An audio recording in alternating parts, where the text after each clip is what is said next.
यह कहानी पूरी तरह काल्पनिक है।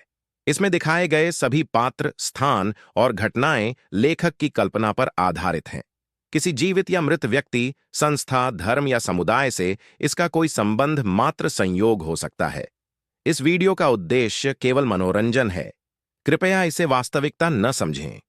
अगर किसी को इससे ठेस पहुंची हो, तो हमें खेद है। यह जानबूझकर नहीं किया गया है। रवि बियर उठाते हुए कहता है कि अच्छा ये बात है, मैं कुछ प्रॉपर्टी डीलरों को जानता हूँ, क्यों ना तुम मेरे घर आओ, वही मैं तुम्हें सबसे मिलवा दूंगा।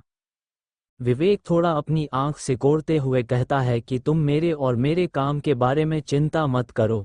मैं इस समय ऑनलाइन टैक्सी ड्राइवर का काम कैबर कंपनी में कर रहा हूँ, और मैं इस समय भी काम कर रहा हूँ, तो मैं आज रात ड्रिंक नहीं कर सकता। तभी वहां एक वेटर दौड़ते हुए आता है और चिल्ला कर कहता है, सुनो, नीचे खड़ी बुगाटी वेरॉन कार किस कस्टमर का है? विवेक तुरंत मुड़कर कहता है कि क्या हुआ बुगाटी वेरॉन के साथ? कुछ लोग छज्जे से नीचे देखकर बातें कर रहे थे।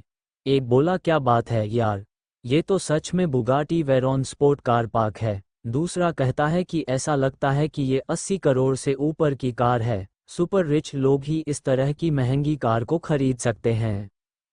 वेटर कहता है कि वो कार दूसरे कारों का रास्ता ब्लॉक किए हुए, और मैं उसके मालिक को बताना चाहता हूं कि अपनी कार को साइड में लगा दे। रवि के बगल बैठा हुआ दूसरा लड़का विवेक को देखकर कहता है कि अबे फटीचर, लोग बुगाटी वेरॉन की बात कर रहे हैं, तेरी टूटी खटारा की नहीं, कभी देखी भी है, तू क्यों पूछ रहा है? वैसे भी तेरी खटारा को क्यों ही लोग देखेंगे? विवेक मुस्कुराते हुए कहता है कि हाँ, वैसे वो बुगाटी वेरॉन कार मेरी ही है, तो ऑफ कोर्स मैं ही उसके बारे में पूछूंगा। और उन सभी को उस कार की चमचमाती चाबी को दिखाता है। विवेक के हाथ में बुगाटी वेरॉन कार की चाबी को देखकर वहां सभी के तो होश ही उड़ जाते हैं। और रवि तुरंत ही विवेक के पास आकर कहता है कि क्या सच में, क्या तुम अनाथ नहीं हो? तुम कहां से एक स्पोर्ट कार खरीदने के लिए इतना पैसा पा गए? इस बार रवि की आंखों में वो घमंड नहीं दिख रहा था जो अभी कुछ देर पहले दिख रहा था। अब तो उसकी आंखों में बस लालच दिख रहा था। विवेक थोड़ा गुस्से में कहता है कि तुम्हारे कहने का क्या मतलब है? क्या एक अनाथ के पास पैसे नहीं हो सकते? क्या ही लालची लोमड़ी की आंख है? विवेक वहां से मुड़ता है और सबसे कहता है कि मैं नहीं सोचता कि मुझे दोबारा रात का खाना खाना चाहिए, मैं पहले ही खा चुका हूं।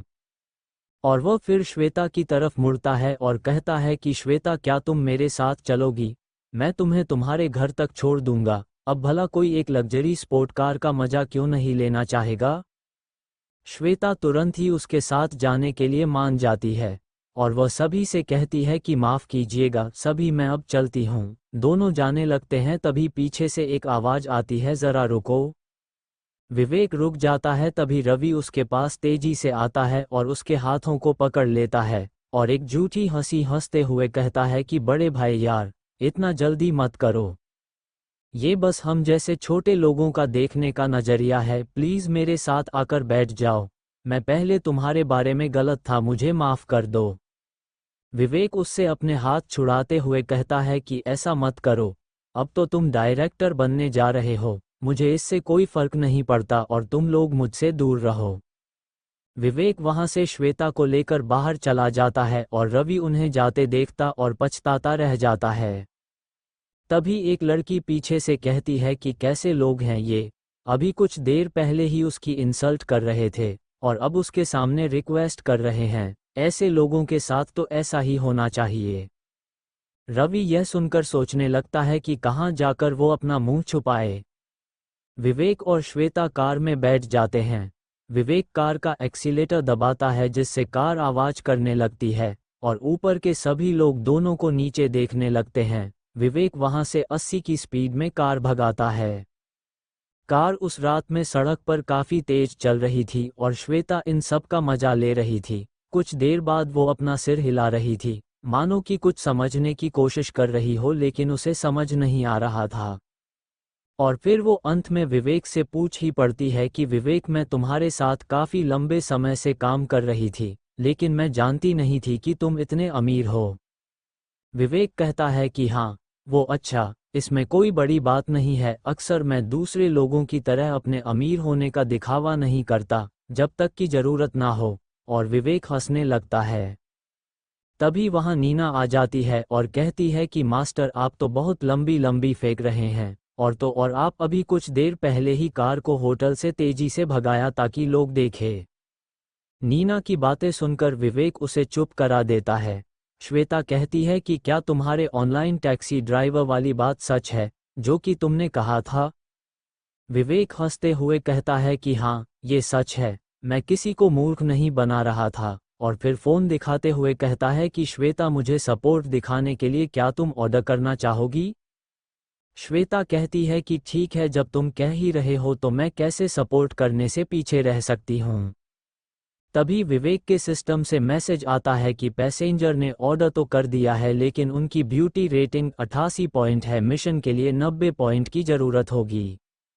विवेक मन में सोचने लगता है कि क्या सिस्टम सिर्फ 90 से ऊपर की रेटिंग वाले लोगों की ही गिनती करता है? श्वेता इतनी सुंदर है तो क्या तुम 2 पॉइंट और नहीं दे सकते थे? ये साला ठरकी सिस्टम कहीं का। तभी श्वेता कहती है कि विवेक, तुम रुक क्यों गए? विवेक कहता है कि श्वेता, किसी औरत को और चार्मिंग बनाने के लिए तुम क्या करती हो? जिस पर श्वेता कहती है कि अपने आप को और आकर्षक बनाने के लिए कोई कठिन काम नहीं करना पड़ता। विवेक पूछता है कि तो आप सामान्यतः क्या करती हैं? जिस पर श्वेता अपने बैग से एक मेकअप किट निकलती है, थोड़ा मेकअप करती है और अपने शर्ट के 2 बटन को खोल देती है और अपने बालों को भी खोल देती है और एक पैर पर दूसरा पैर रखकर एक स्टाइलिश पोज बनाते हुए कहती है कि अब क्या कहते हो मिस्टर विवेक? ये सब कांड होते देख विवेक का तो मुंह खुला का खुला ही रह गया और उस सिस्टम से कहता है कि फिर से स्कैन करो श्वेता की रेटिंग को।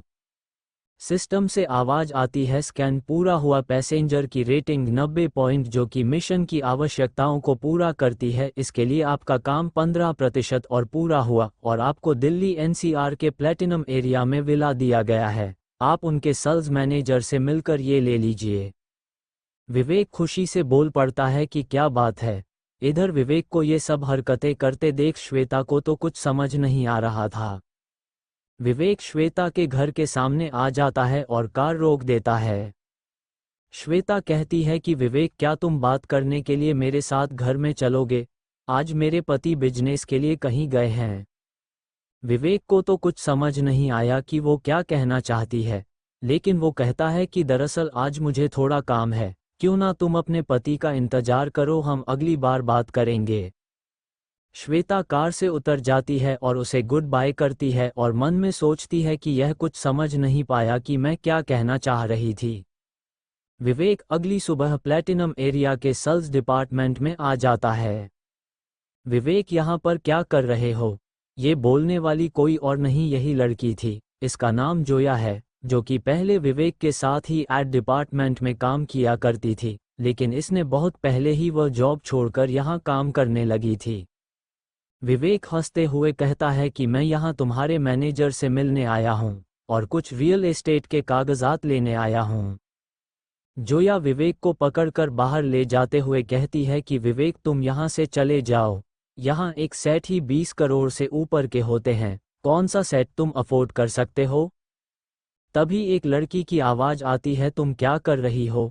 वो लड़की जोया को विवेक से दूर करती है। जोया कहती है, मैनेजर सोफिया। ये लड़की और कोई नहीं, यहाँ की मैनेजर सोफिया जॉन थी। सोफिया विवेक का हाथ पकड़कर कहती है कि आप मिस्टर विवेक राय हैं। I am right. मैं यहाँ की मैनेजर हूँ। चलिए मैं आपको पहले आपका रूम दिखा देती हूँ, या फिर पहले इस जगह की सारी डिटेल बताना चाहिए? जोया मैनेजर का हाथ पकड़ते हुए कहती है कि मैनेजर, आप अपना समय बर्बाद मत कीजिए। ये मेरे पुराने ऑफिस का सहकर्मी था। ये यहाँ प्लेटिनम एरिया का हमारा एक विला भी नहीं ले सकता है। मैनेजर सोफिया जोया की बातें और हरकतों से गुस्से में उससे अपना हाथ छुड़ाती हैं और कहती है कि तुम क्या बात कर रही हो? जाओ एचआर डिपार्टमेंट में और अपनी सैलरी जाकर देखो और मुझे यहाँ दोबारा मत दिखाई देना। जोया कहती है कि मैं बकवास नहीं कर रही हूँ, वास्तव में मैं इसे जानती हूँ और मैं इसके बारे में सब कुछ जानती हूँ।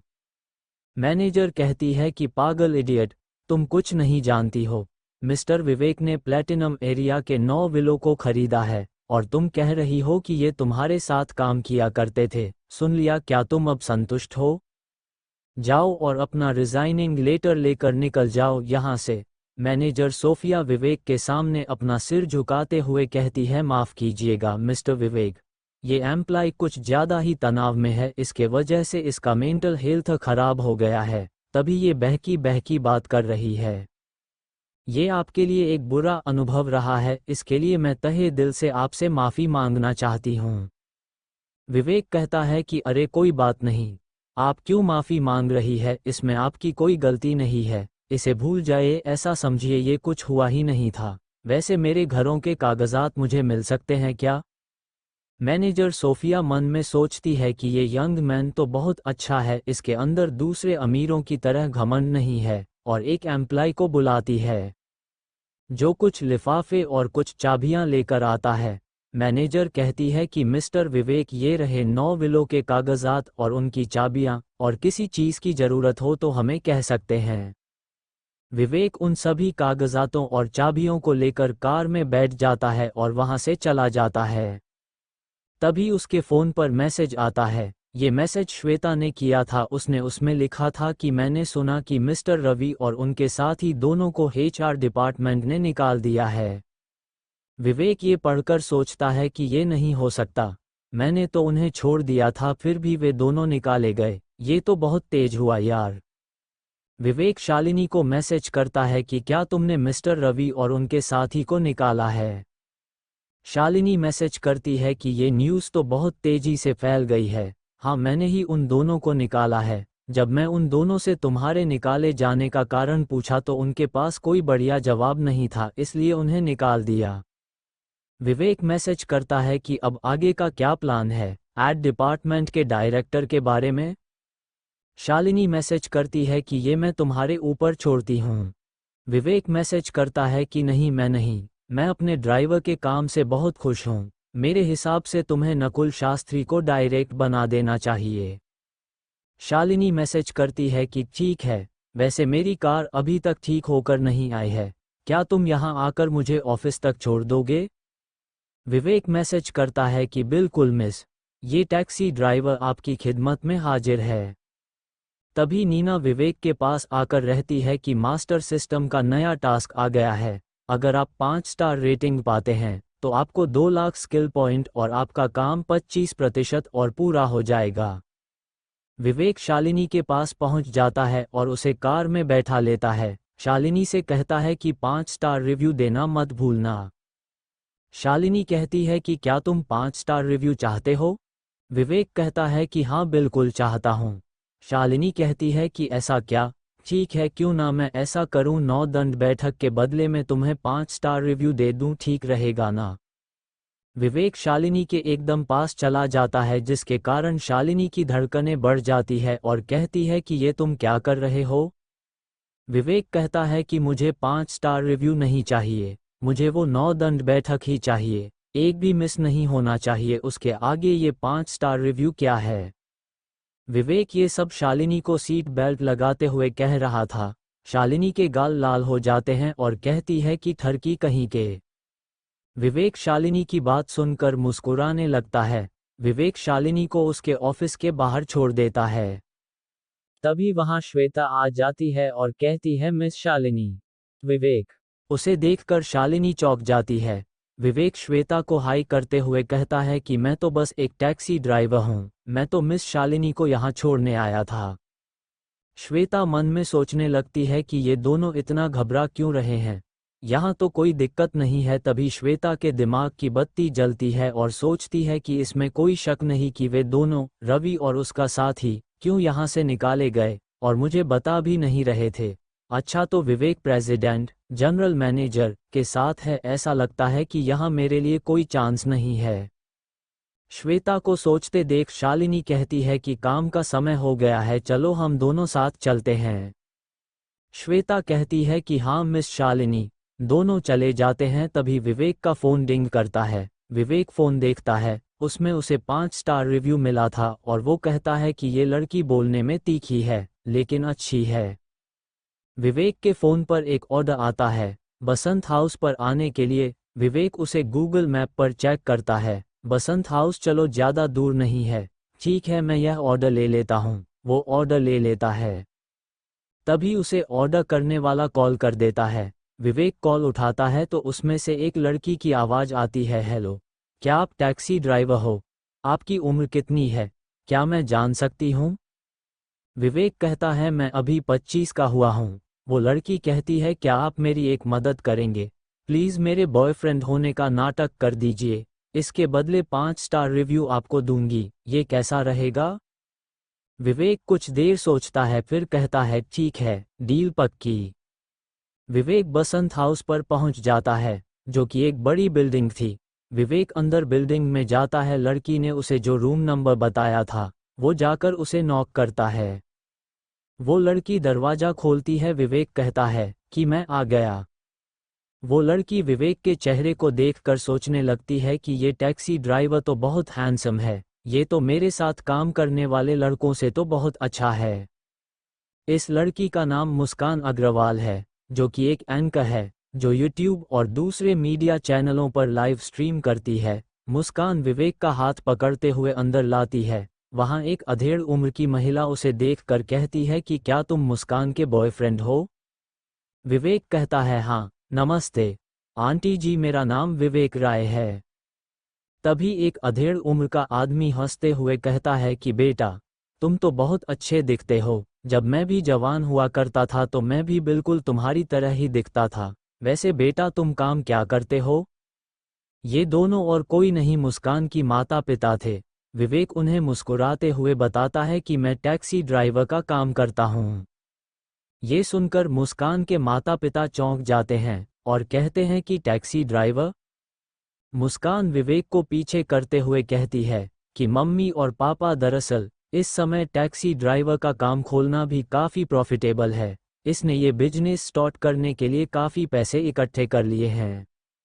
मुस्कान के पिता कहते हैं कि क्या बिजनेस करने वाला है, क्या तुम्हें नहीं पता कि भारत में आधे से ज़्यादा स्टार्टअप तो कर्ज में हैं?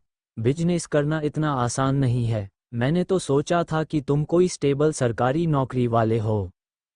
मुस्कान बात बदलते हुए कहती है कि अरे मम्मी पापा, क्या आप दोनों अपने दोस्त की पार्टी में नहीं जा रहे हैं? मुस्कान के पिता कहते हैं वैसे टाइम तो हो गया है। मुस्कान कहती है कि मैं उससे कह देती हूँ कि आप दोनों को वहाँ छोड़ दें और मैं उसके साथ वहीं से शॉपिंग के लिए मॉल में चली जाऊंगी। विवेक सिर खुजलाते मुस्कुराते हुए बोला माफ़ कीजिएगा, आज जो मैं कार चला रहा हूँ उसमें केवल 2 लोगों के लिए ही सीट है। अंकल और आंटी आप दोनों को कोई दूसरी कार मंगानी होगी। मुस्कान के माता पिता का मुंह खुला का खुला ही रह जाता है और वे सोचते हैं कि क्या ये कोई सनकी है। और मुस्कान को तो कुछ समझ में ही नहीं आ रहा था। सभी बिल्डिंग से निकलकर बाहर विवेक के पीछे पीछे पार्किंग में जाने लगते हैं। मुस्कान के पिता गुस्से में कहते जा रहे थे कि इस लड़की को यही लड़का प्यार में गिरने के लिए मिला था। अभी तक टैक्सी ड्राइवर था, अब मोटरसाइकिल ड्राइवर है, वो भी इसका बॉयफ्रेंड। मुस्कान की माँ भी गुस्से में कहती है कि अगर लोगों को इस बारे में पता चला तो वे सब हम पर हंसते हंसते ही मर जाएंगे।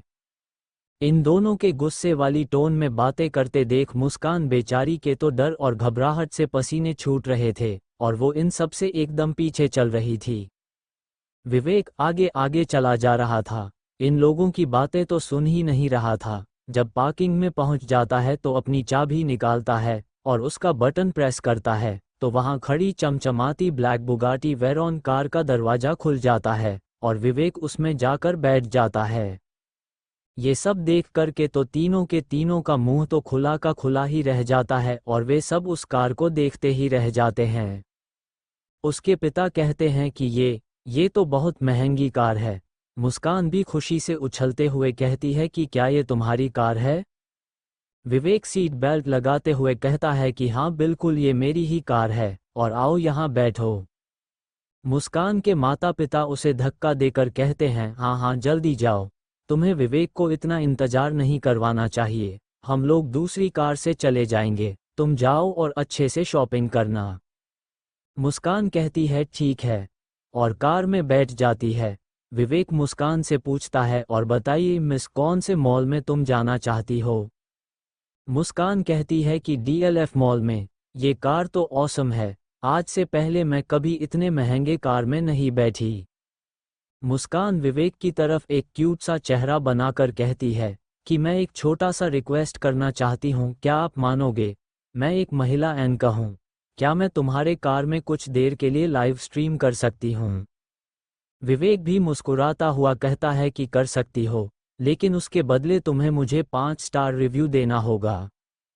मुस्कान तुरंत अपना फ़ोन निकालकर लाइव स्ट्रीमिंग शुरू कर देती है और कहती है, हेलो गाइस, पता करो कि मैं कहाँ हूँ।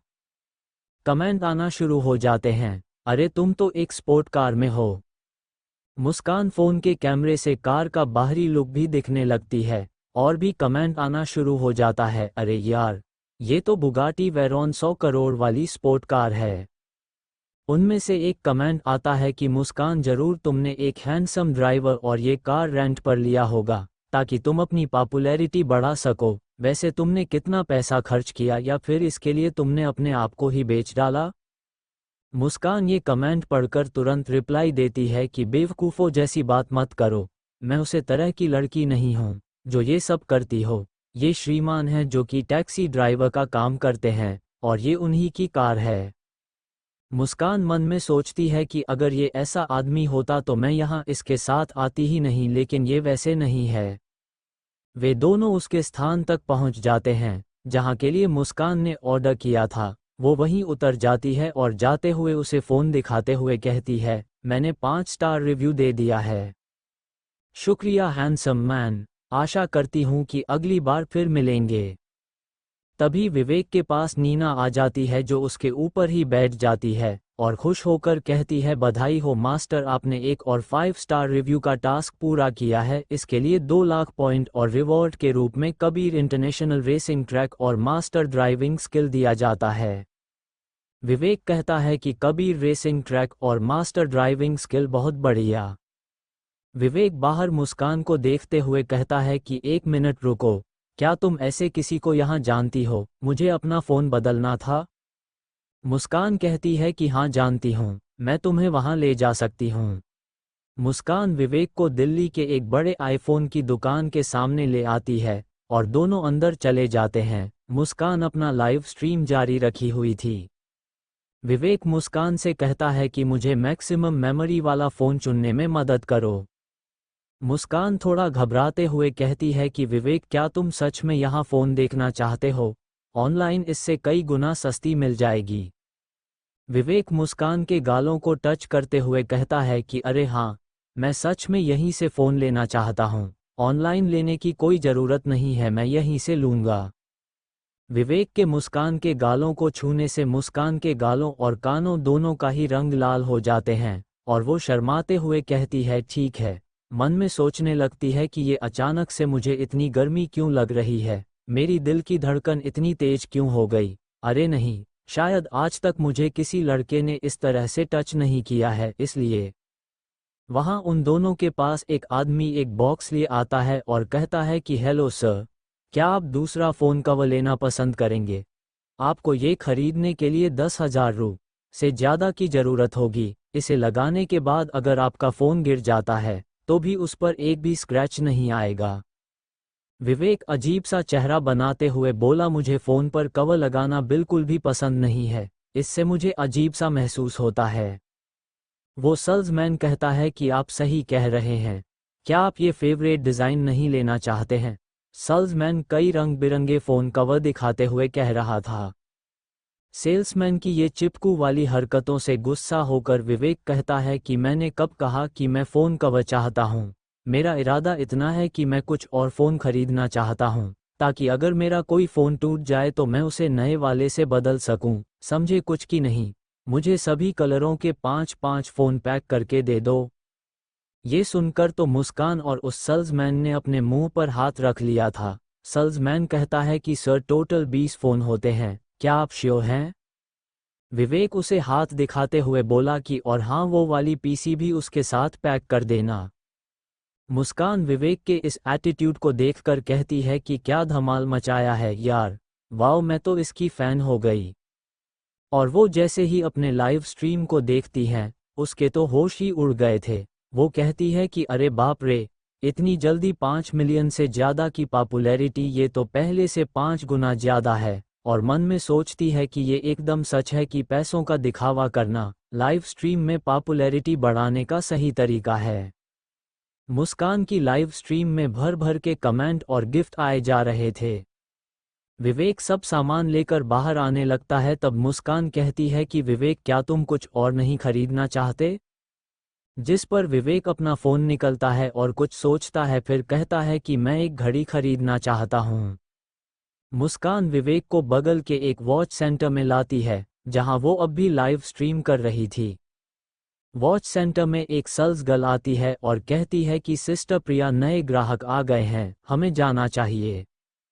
प्रिया कहती है कि वेलकम करने के लिए, ये तो समय की बर्बादी होगी, क्या तुम देख नहीं रही हो कि वो लड़की लाइव स्ट्रीमिंग कर रही है?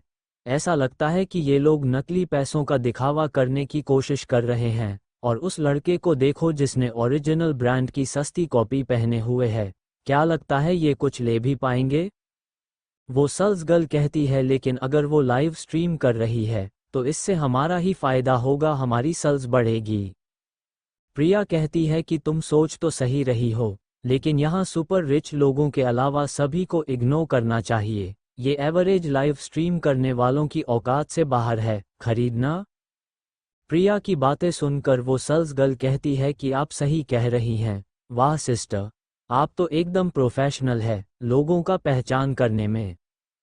इधर उन दोनों से थोड़े दूर ये दोनों विवेक और मुस्कान, जिन्हें पता ही नहीं था कि उनके बारे में क्या बातें चल रही हैं। ये दोनों तो घड़ी देखने में लगे थे। मुस्कान घड़ियों को देखती, कोई 2 लाख तो कोई 3.5 लाख तो कोई 5 लाख की, ऐसे ही सब थी। वो सोचने लगती है कि इन अमीरों की बात ही अलग है, इनमें से एक भी घड़ी को लेने के लिए पूरा पेमेंट करना होगा। विवेक वहां पर खड़ी प्रिया से कहता है, मिस, क्या ये घड़ी आप मुझे दिखा सकती हैं? प्रिया कहती है कि माफ़ कीजिएगा, इस घड़ी को देखने के लिए पहले आपको पेमेंट करना होगा।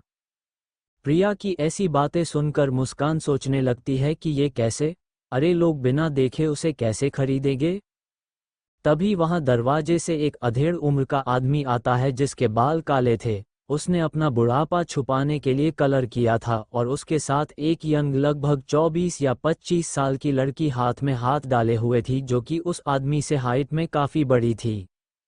वो आदमी अंदर आते ही बोलता है, वेट्रेस। दोनों ही हंसते हुए अंदर वॉच टेबल के पास आ जाते हैं। प्रिया तुरंत उनके पास आते हुए कहती है कि मिस्टर राजू पाल, मिसेज राजू पाल, आप दोनों का स्वागत है। बड़े दिनों बाद आप दिखाई दिए, बताइए मैं आपकी कैसे मदद करूं? मिस्टर राजू पाल कहते हैं कि मुझे अपनी वाइफ को बर्थडे गिफ्ट में एक घड़ी देना है, तो क्या तुम मुझे दिखा दोगी?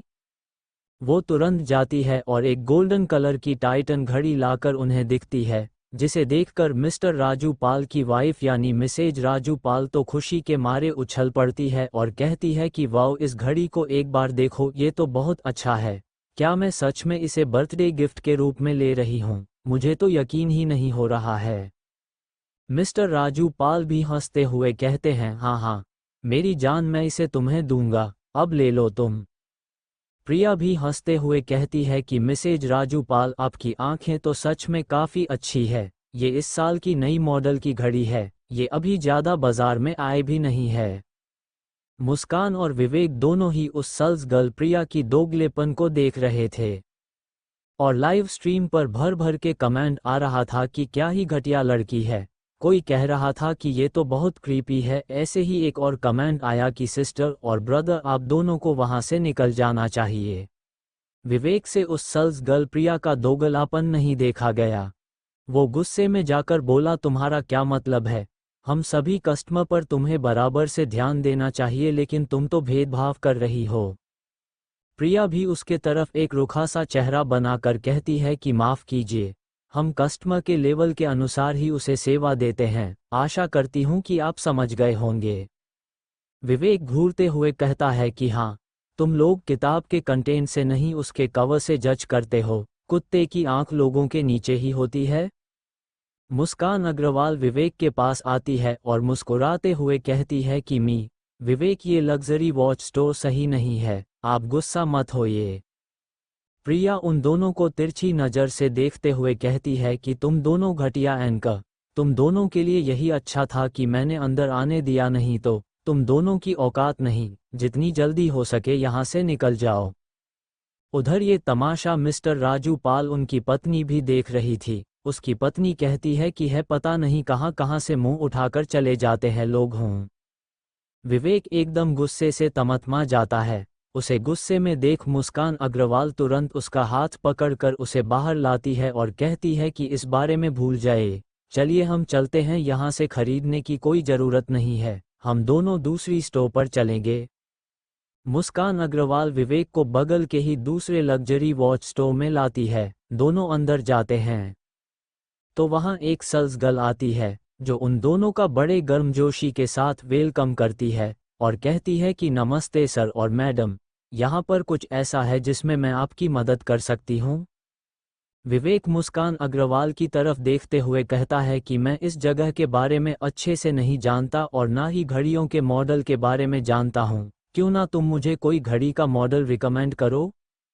मुस्कान अग्रवाल विवेक की बात सुनकर चौंक जाती है और कहती है कि मिस्टर राय, मुझे भी घड़ियों के मॉडल के बारे में ज़्यादा कुछ नहीं पता है, रुकिए मैं अपने व्यूअर से रिकमेंड करने के लिए कहती हूँ।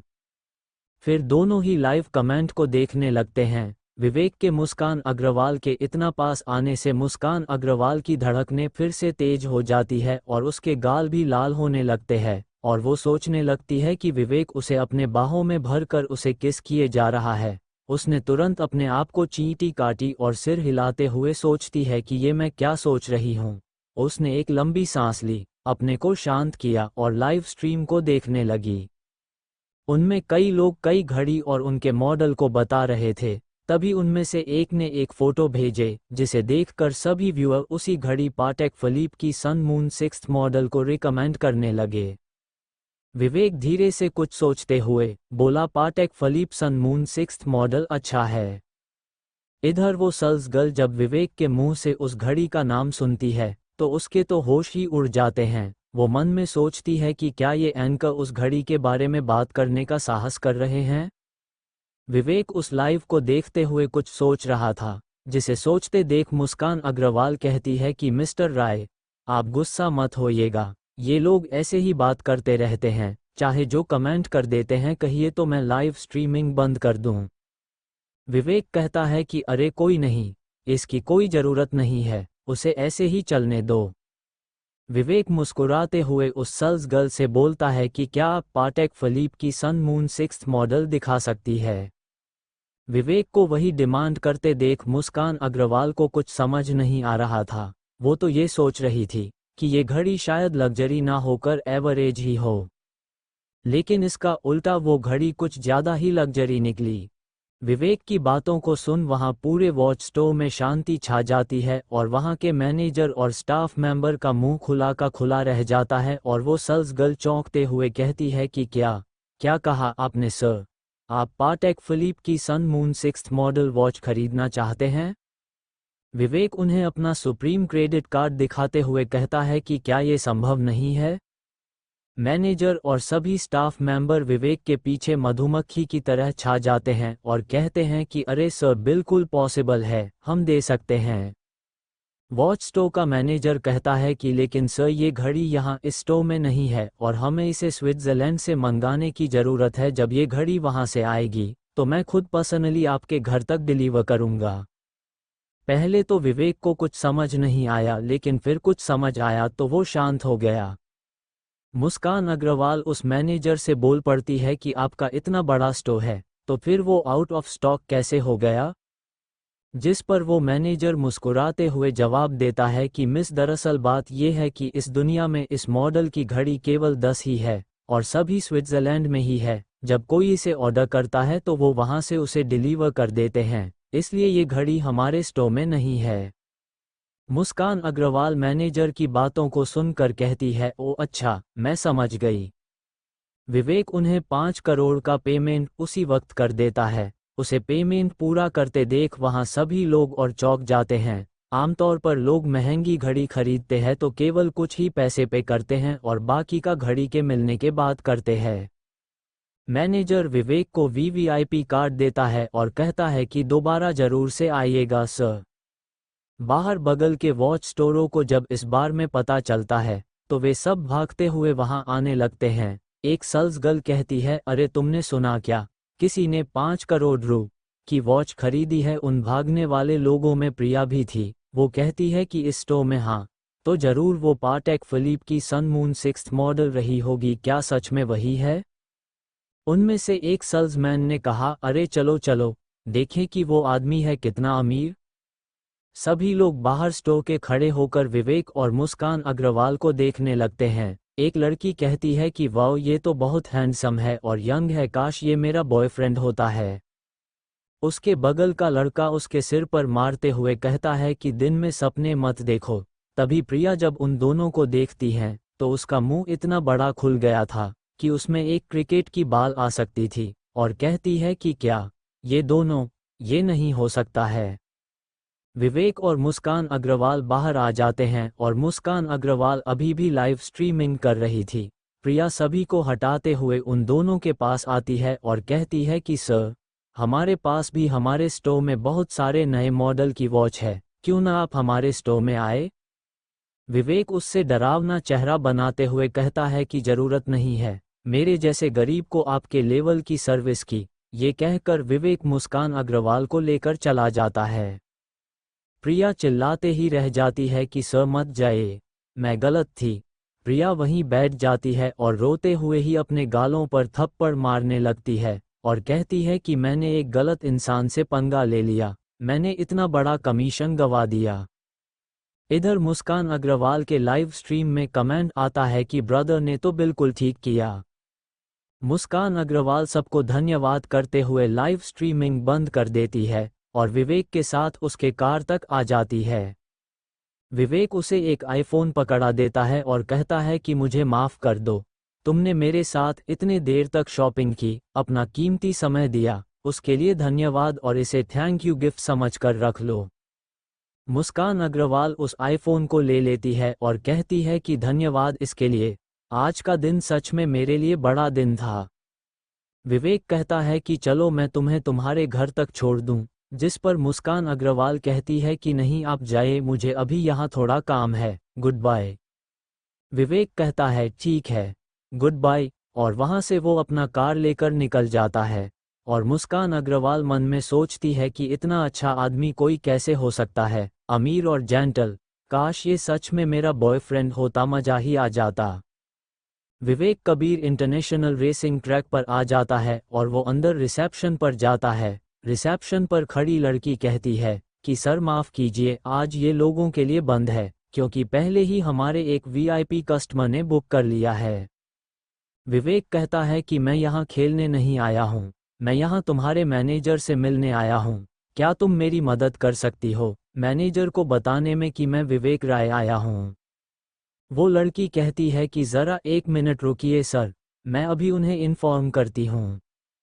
तभी वहाँ कुछ लोग दरवाज़ा खोलते हुए आते हैं और उनका लीडर कहता है कि यहाँ क्या चल रहा है। इसका नाम डेविड बजाज था। डेविड चिल्लाते हुए कहता है कि क्या हमने आज पहले ही कहा नहीं था कि ट्रैक एकदम साफ होना चाहिए, कैसे एक बाहरी व्यक्ति अंदर आ सकता है? रिसेप्शन वाली लड़की तुरंत डेविड के पास जाती है और कहती है कि डेविड मुझे माफ़ कीजिए, ये जेंटलमैन यहाँ हमारे मैनेजर मिस्टर रविंद्र से मिलने आए हैं, मैंने उन्हें भेज दिया है। एक दूसरी लड़की आती है और विवेक से कहती है, एक्सक्यूज़ मी सर, आप मेरे पीछे आइए, मैनेजर दूसरे फ्लोर पर है, चलिए नहीं तो मिस्टर डेविड नाराज हो जाएंगे। विवेक उसके साथ चला जाता है और जाते जाते ही रास्ते में उससे पूछता है कि ये लड़का कौन है, क्या पूरा रेस ट्रैक इसके लिए ही बंद है? वो लड़की थोड़ी हैरान होते हुए कहती है, सर आप इन्हें नहीं जानते, अरे ये फेमस डेविड बजाज है, दिल्ली में इनसे कोई पंगा लेने की हिम्मत भी नहीं करता। दोनों बातें करते हुए मैनेजर के ऑफिस के सामने आ जाते हैं। वो लड़की दरवाज़ा नॉक करती है और कहती है, मैनेजर रविंद्र, यहाँ पर आपसे मिलने के लिए मिस्टर विवेक राय आए हैं। लड़की दरवाजा खोलकर अंदर चली जाती है। मैनेजर खड़े होकर इधर उधर देखते हुए कहता है कि अयो, मिस्टर राय किधर है जी? तुम हमको पहले क्यों नहीं बताया? अब तुम्हारी सैलरी कटेगी। जल्दी जाने का और पानी लाने का मिस्टर राय के लिए। वो लड़की मैनेजर को इतना एक्साइटेड देख सोचती लगती है कि कहीं वो हमारे नए बॉस मिस्टर राय तो नहीं हैं। तभी विवेक भी अंदर आ जाता है और मैनेजर रविंद्र उसके तरफ इशारा करते हुए कहते हैं कि ये हमारा रेसिंग ट्रैक मिस्टर राय ने खरीद लिया है, जो अब से यहाँ हमारे बॉस है। तो तुम समझी कि नहीं? वो लड़की सिर हिलाते वहां से चली जाती है और मैनेजर विवेक को अपना पूरा नाम रामास्वामी रविंद्र बताता है और वो इस रेसिंग ट्रैक का सारा फाइल और कागजात विवेक के सामने लाकर रख देता है। कहता है कि आप इन सभी को देख लीजिए जी। विवेक कहता है कि मैं इन्हें नहीं देखूंगा। जो पहले जैसा चल रहा था उसे वैसे ही चलने दो, और अगर यहाँ कोई दिक्कत आती है जो तुमसे सॉल्व नहीं हो रही है तो फिर मुझसे बात कर लेना, ठीक है? विवेक आगे कहता है कि मैनेजर, क्या आप पहले मुझे हमारे रेसिंग ट्रैक के अराउंड दिखा सकते हैं? मैनेजर कहता है ओके ठीक है जी, प्लीज हमारे पीछे आने का जी। मैनेजर विवेक को अपने साथ रेसिंग ट्रैक के पास ले जा रहा था। वो बोलता है कि मिस्टर राय, आपने पूरा रेसिंग ट्रैक खरीद लिया है। जरूर आप खुद भी रेसिंग करना पसंद करते होंगे, क्या आप 2 चक्कर लगाना नहीं चाहते? विवेक कहता है कि आप कह ही रहे हैं तो ठीक है, आज थोड़ा एक्सरसाइज कर ही लेते हैं। किसी को भेज दो बाहर से मेरी कार लाने के लिए। मैनेजर किसी को फोन लगता है, कहता है कि अयो, तुम बॉस का कार अंदर लाने का जी। दोनों चलते चलते रेसिंग ट्रैक के एकदम पास पहुंचते हैं। वहां ट्रैक पर कई कारें दौड़ रही थी, सर सर हूं हूं। तभी मैनेजर के पास सभी कारें आकर रुक जाती है और उसमें से एक कार से डेविड निकलता है और गुस्से से कहता है, अबे मैनेजर रविंद्र, तेरे साथ क्या गलत हो गया बे? मैंने पहले ही इस ट्रैक को पूरा बुक कर लिया है, तो तेरी हिम्मत भी कैसे हुई लोगों को यहाँ लाने की? क्या तू मरना चाहता है बे? मैनेजर रविंद्र कहता है कि अरे रे रे, मिस्टर बजाज, तुम गलत समझा जी। मैं इधर को बाहरी व्यक्ति को लाने का हिम्मत भी नहीं कर सकता जी। ये मिस्टर राय है जी, कबीर इंटरनेशनल रेसिंग ट्रैक के इकलौते मालिक हैं जी, और ये बस इस ट्रैक को देखने आए थे जी। तुम गुस्सा नहीं होने का जी। मैनेजर की ये सब बातें सुनकर वहां सभी के आंखें बाहर आ जाते हैं और सभी के मुंह से निकलता है क्या? विवेक थोड़ा किसी एक्शन हीरो की तरह एक्ट करते हुए कहता है कि मैनेजर रविंद्र, मैं ट्रैक का कुछ चक्कर लगाना चाहता हूँ। इन स्ट्रेंजरों को यहाँ से हटाओ, इन्हें इनका पैसा वापस दे दो, ये लोग यहाँ से चले जाएं। डेविड मन में सोचता है, क्या ये सच में हमें बाहर कर देगा? लगता है दिमाग से काम लेना होगा। वो तुरंत ही सिगरेट का पैकेट आगे करता है। ब्रो, क्या तुम लेना पसंद करोगे? और कहता है कि दिल्ली में ऐसा कोई नहीं है जो मुझे इस जगह से निकल सके। कुछ देर बाद डेविड बोला, क्या सोचते हो, क्यों ना मैं और तुम एक चक्कर लगाए? जो जीता वही यहाँ रेसिंग करेगा, मतलब खेलेगा। विवेक सिगरेट निकालते हुए कहता है कि इस बारे में तो तुम भूल ही जाओ। डेविड विवेक का सिगरेट जलाते हुए कहता है कि लोग मुझे ट्रैक पर कार रेसिंग का गॉड बुलाते हैं, लेकिन मैं तुम्हें 10 सेकंड दूंगा, अब तुम इतना डरपोक भी मत बनो। डेविड अपना सिगरेट जलाने लगता है और तब विवेक कहता है कि चलो तो ठीक है, केवल 2 चक्कर, मेरा भी अपनी कार के साथ ट्राई करने का मन कर रहा है। जरा मैं भी अपने अनुभव को देखूं कि कैसा है। विवेक मन में सोचता है कि सिस्टम ने मुझे रेसिंग ट्रैक के साथ साथ मास्टर ड्राइविंग स्किल भी दी है, तो चलो आज ट्राई कर ही लेते हैं। लेकिन इस सिगरेट का क्या, मैं तो पीता ही नहीं, कैसे पीऊं इसे? इसके सामने कूल बनने के लिए तो सिगरेट ले ली, मगर जैसे ही एक कश लूंगा पकड़ा जाऊंगा। जो भी यहाँ मैंने इतना हीरो वाली स्टाइलें मारी है वो सब धरी की धरी रह जाएगी। विवेक ये सोच ही रहा था कि डेविड मुंह में सिगरेट लिए हंसते हुए कहता है कि ब्रदर, तुम्हारी कार कहाँ है? अगर तुम सोचते हो कि मेरी कार तुम्हारी कार से बहुत अच्छा है तो मैं अपनी कार बदल दूंगा। तभी वहां विवेक की कार की एंट्री होती है, जिसे देखकर डेविड के दोनों आंखें ही बाहर आ जाते हैं। वो कहता है कि क्या ये तुम्हारी कार है? विवेक हाथ में सिगरेट लिए एकदम कड़क स्टाइल में कहता है कि हाँ, वैसे ये इतनी महंगी नहीं है, लेकिन तुम्हारी कार से तो अच्छा ही है। विवेक मन में सोच रहा था कि क्या बात है, मेरी कार ने सही टाइम पर एंट्री लेकर मेरी पोल खुलने से बचा ली। चलो अब ये सिगरेट तो नहीं पीना होगा। विवेक आगे कहता है कि क्या क्या सोचते हो, कहीं मैं इस कार से तुम्हें डरा तो नहीं रहा हूँ। डेविड अजीब सा चेहरा बनाते हुए कहता है कि ये सच नहीं है, मैं अपनी कार पर 3 करोड़ से ज़्यादा खर्च की है, मैं परफॉर्मेंस में कभी नहीं हारूंगा। दोनों अपनी अपनी कार लेकर अपने अपने पोजीशन पर आए जाते हैं। वहां एक लड़की अपने हाथ में झंडा लिए हुए काउंट करने लगती है, 3, 2, 1, गो। तुरंत रेस स्टार्ट हो जाता है। वहां पूरे ट्रैक पर केवल कार के चलने की आवाज़ सुनाई दे रही थी, होए होए हूँ हूँ। दोनों कार भगाए जा रहे थे। तभी वहां मोड़ आ जाता है। डेविड अपनी कार थोड़ा धीमा कर लेता है, लेकिन विवेक इसका अभी भी वही स्पीड था। इधर मैनेजर देखता है और कहता है कि मोड़ पर मिस्टर बजाज ने कार धीमा कर लिए है। अयो, क्या मिस्टर राय हाई स्पीड में ही मुड़ेगा जी? वहां डेविड के साथी भी इस सिचुएशन को देखकर चौंक गए थे और कहते हैं कि यह तो गोबर है। यहाँ तक कि प्रोफेशनल भी रेस में मोड़ पर कार को हाई स्पीड पर रखने की हिम्मत नहीं करते। एक थोड़ी सी लापरवाही और कार एकदम खत्म। इधर रेसिंग ट्रैक पर विवेक और डेविड में रेस चल रही थी। तब विवेक अपनी स्पीड और बढ़ता है और डेविड ये देखकर सोचता है कि क्या ये सच में टन पर हाई स्पीड में ही मोड़ रहा है। डेविड के सभी साथी इस सरप्राइज को देखकर अपने चश्मा उतार लेते हैं और कहते हैं कि अरे बाप रे, ये आदमी तो सच में पूरा पागल है। तभी विवेक फिनिश लाइन को पार कर जाता है, जिस पर वो चीयर लेडी खुश हो चिल्लाते हुए कहती है कि यस, हमारे बॉस जीत गए हैं, उनकी ड्राइविंग स्किल तो कमाल की है। विवेक गाड़ी में रखें उसी सिगरेट को उठाता है जिसका उसने अभी तक एक कश भी नहीं लिया था। वो उसे लेकर कार से बाहर आ जाता है और एकदम किसी हीरो की तरह सिगरेट लिए पोज बनता है, जो कि देखने में किसी जोकर की तरह लग रहा था। डेविड उसके पास आता है और कहता है कि मैं हार मानता हूं और हंसते हुए कहता है कि आज से आप मेरे आइडल हो, और उसे किस करने के लिए आगे बढ़ता है, लेकिन विवेक उसे तुरंत रोक देता है। कहता है अबे साले, ये क्या कर रहा है, दूर रह मुझसे। वो चीयर लेडी और डेविड के साथ आए लड़कियां विवेक की इस फनी पोज को देखकर कहती है कि वाओ मी, राय कितना कूल है और कितने हैंडसम है, मेरा तो उन पर दिल आ गया है, क्या जबरदस्त कार चलाते हैं, मानो कार जमीन पर नहीं हवा में चल रही हो, काश ये मेरे हो जाए तो मजा ही आ जाए।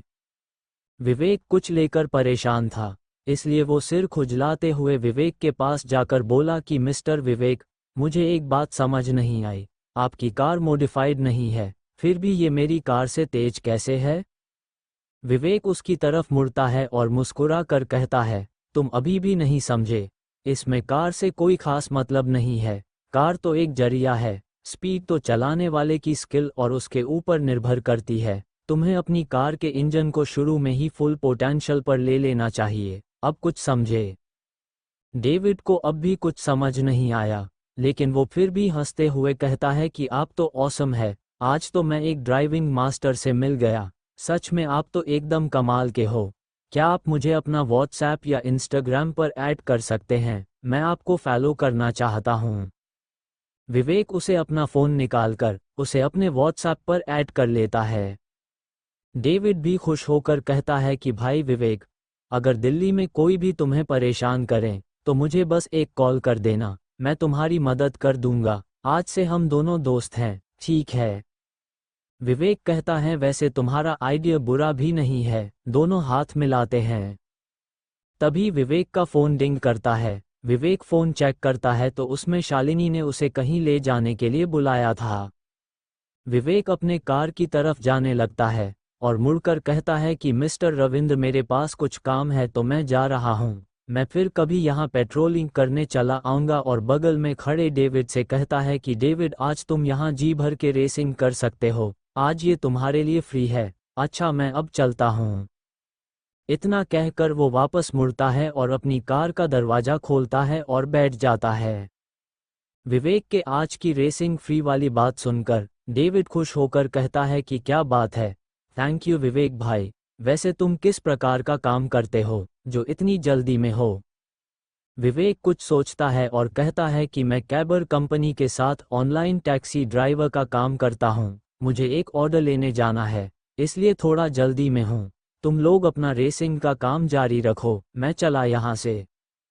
विवेक की बातें सुनकर तो डेविड और मैनेजर रविंद्र के मुंह खुला, आंख बाहर आ जाती है। दोनों बोल पड़ते हैं कि क्या टैक्सी ड्राइवर? विवेक को उन दोनों की बातें और इमोशन से कोई मतलब नहीं था, इसलिए वो अपनी कार को तेज स्पीड में भगाकर वहां से निकल जाता है। वो जल्दी ही शालिनी के घर पर पहुंच जाता है। वैसे शालिनी अपनी फैमिली के साथ नहीं बल्कि अपना दूसरा घर लेकर अकेले रहती थी। उसके पिताजी उससे कभी कभी मिलने आया करते थे। विवेक घर का बेल बजाता है और कहता है कि मिस शालिनी जी, आपकी कार बाहर आ गई है। शालिनी दरवाजा खोलती और कहती है, अरे तुम तो बहुत जल्दी आ गए, मैं तो अभी तक तैयार भी नहीं हूँ। विवेक एकदम रोमांटिक अंदाज में शालिनी के गुलाबी ओठों पर अपनी अंगुली रख देता है और कहता है कि तुम्हें आदमियों से इतना तेज नहीं बोलना चाहिए। शालिनी तुरंत थोड़ा पीछे हो जाती है और कहती है कि अरे ये सब छोड़ो, अंदर आओ और मेरा इंतजार करो। शालिनी अभी अभी नहा कर आई थी, उसके बालों से अभी भी पानी की बूंदें टपक रही थी और उसके नहाने के बाद एक ढीला कपड़ा यानी बाथरोब पहने हुई थी। विवेक बस उसे देखे ही जा रहा था, बस एकटक देखे ही जा रहा था। ऐसा लग रहा था कि मानो विवेक कहीं ख्यालों में खो गया था। शालिनी उसे ऐसे देख कहती है कि अरे वो कहाँ खो गए मिस्टर? तुम यहाँ सोफे पर बैठो, मैं अभी अपनी हेयर ड्राई करने जा रही हूँ। चाहे तो तुम टेबल पर रखी लैपटॉप में गेम या मूवी तब तक देख सकते हो। विवेक को होश आ जाता है, कहता है ठीक है तुम जाओ, तैयार हो जाओ, मैं तब तक कुछ देखता रहूंगा। शालिनी अंदर चली जाती है और हेयर ड्रायर से अपनी बाल सुखाने लगती है। तभी विवेक कहता है कि तुम्हारा लैपटॉप में एक ईमेल आया है। शालिनी कहती है चिंता मत करो, वो कुछ बिजनेस के डॉक्यूमेंट हैं। बाहर से आवाज आती है, नहीं ये बिजनेस से रिलेटेड नहीं दिख रहा है, इसमें यह है कि आपका पर्पल लेस अंडरगारमेंट्स डिलीवर के लिए निकल गया है। विवेक आगे कहता है कि मिस शालिनी एक और मैसेज आया है आपके लैपटॉप पर। अभी विवेक की बात पूरी भी नहीं हुई थी कि शालिनी बड़ी तेजी से दौड़ते हुए उसके पास आने लगती है और कहती है कि अरे नहीं, और जैसे ही वो विवेक के पास पहुंचती है उसका पैर टेबल से टकरा जाता है और वो नीचे गिरने लगती है। विवेक को कुछ समझ नहीं आता है, वो तुरंत ही शालिनी का बाथरोब पकड़ लेता है, यानी गिरने से बच जाती है और कहती है कि ओ गॉड, बच गई, अच्छा बैलेंस बनाया। लेकिन तभी उसकी नज़र अपने बाथरोब पर जाती है तो वो तो विवेक के हाथ में थी। दरअसल बात यह है कि जब शालिनी को बचाने के चक्कर में विवेक ने उसका बाथरोब पकड़ा तो शालिनी तो बच गई, लेकिन बाथरोब उसके हाथ में चली आई और विवेक को जो कुछ नहीं देखना चाहिए था उसने वो सब देख लिया। इसके बाद उसका डोपामिन लेवल हाई हो जाता है और उसके नाक से खून आने लगता है। वो कहता है अरे बाप रे, ये क्या देख लियो रे। शालिनी उसे धक्का देते हुए उससे बाथरोब लेकर तुरंत वहां से भागने लगती है। विवेक अपना नाक से खून पोंछते हुए कहता है तुमको दौड़ना नहीं चाहिए, नहीं तो कहीं ये सब फिर से ना हो जाए। शालिनी चिल्लाते हुए कहती है तुम बोलना बंद करो, ये कितना शर्मनाक है, अब मुझे और शर्मिंदा मत करो, घर की कही के। वो अंदर चली जाती है। इधर विवेक तो बहुत खुश था, वो सोच रहा था कि अब वो चैन से मर सकता है, बस एक ही ख्वाहिश बाकी रह गई थी, शादी करने की। शालिनी अंदर जाकर बहुत शर्मा रही थी, ये कितना एम्बैरेसिंग है, अब मैं उसके सामने कैसे जाऊंगी? उसने सब कुछ देख लिया, नहीं मैं एक प्रेसिडेंट हूँ, मैं एम्ब्रेस नहीं हो सकती, जिसने देखा है वो एम्ब्रेस हो, मुझे ये सब बातें भूल जाना चाहिए। लेकिन फिर भी उसने मुझे देख लिया, मैं अब बाहर उसे कैसे फेस करूंगी? अरे नहीं, वो इतने टाइम में कुछ ज़्यादा नहीं देख पाया होगा। हाँ एकदम सही बोल रही है शालिनी, तू तो जीनियस है, लेकिन जब वो ज़्यादा नहीं देख पाया तो उसके नाक से खून क्यों आ रही थी? छोड़ो इन सब बातों को, मैं जितना इसके बारे में सोचूंगी उतना ही परेशान हो जाऊंगी। मुझे आज के पार्टी के लिए तैयार होना है बस। कुछ देर बाद शालिनी एक ब्लैक ड्रेस पहने हुए बाहर आती है और विवेक से कहती है कि इस आउटफिट में मैं कैसी लग रही हूँ? अगर आप लोग इस कहानी का अगला भाग सुनना चाहते हैं तो जल्दी से मेरे चैनल को सब्सक्राइब करें और मुझे बताएं कि आपको यह कहानी कैसी लगी।